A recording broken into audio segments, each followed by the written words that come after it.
you wanna go.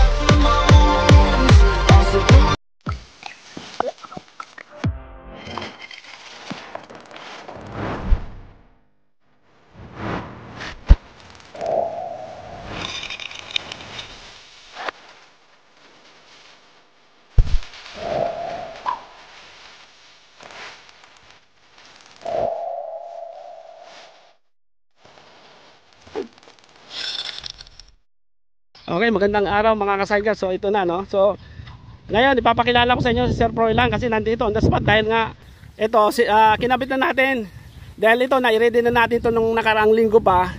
So yun, nag-set kami ng araw ni Sir Froilan para may kabit. So kanina inumpisa natin itong i-align at tatapos kaagad natin, ano.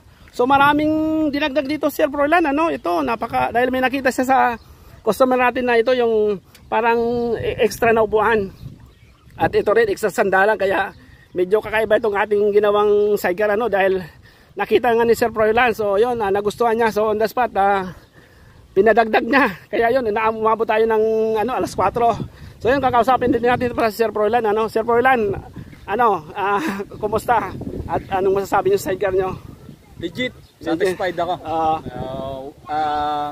Equal yung money na ibabayad nyo. Sir Orly na kayo magpagawa. Okay, sir, maraming salamat.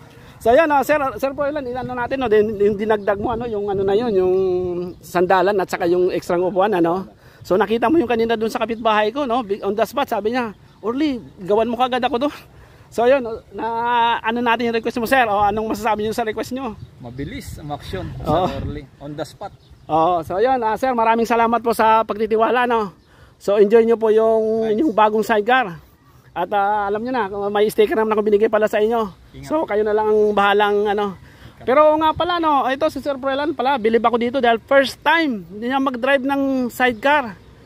Pero mula dun sa shop hanggang dito sa ating paboritong pinagbablagan, no, medyo nanibago lang siya. Pero sabi ko nga, first time niya. At yun, sinubo ko naman, okay, normal lang yon, no, sir, dahil di ba sabi mo dun sa may lubak, normal po yun, lahat ng tricycle, lahat ng kahit nga minsan kotse o pag may lubak talagang ganon.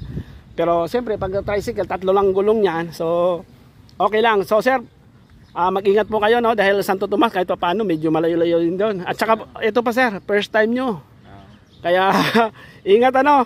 At saka yun, pakisabi na lang sa pamilya mo, kimisi, sa mga anak mo. Alam ko excited na yung mga anak mo. Sabi mo nga kanina, excited na yung mga anak mo makukulit. Oo nga pala. Kaya nga pala pinano to ni Sir Froilan dahil nga ito may mga anak siyang parang may sandalan. Ay, may dinagdag pa pala dito, kaya lang hindi natin nagawa. Pero ito nga pala yung yung para pinakaharang dito. So Sir Froilan daw ang bahala dito. Marunong naman siya mag-welding. So okay na to Sir Froilan, ingat ka na lang at hinahabol pa na ni Sir Froilan yung rush hour. At mag-alas 5 na. Kaya kung pwede ito, alas 5 ito, sir, natupad natin yung oras, ano.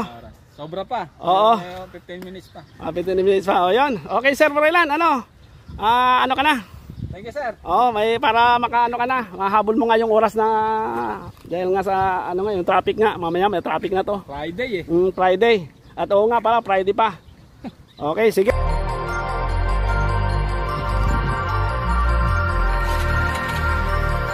Okay Sir Froilan, ingat ka, dahil medyo malalayo din yon. So dahil first time nyo, pero sir may lisensya naman kayo. Meron, kompleto tayo sir. Okay, walang problema. Walang problema. So yun.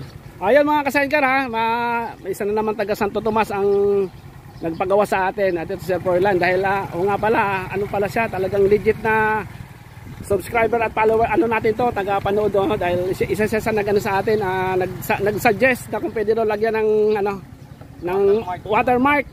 So paano sir? Diretso na tayo. Okay, ingat na po. Bye bye.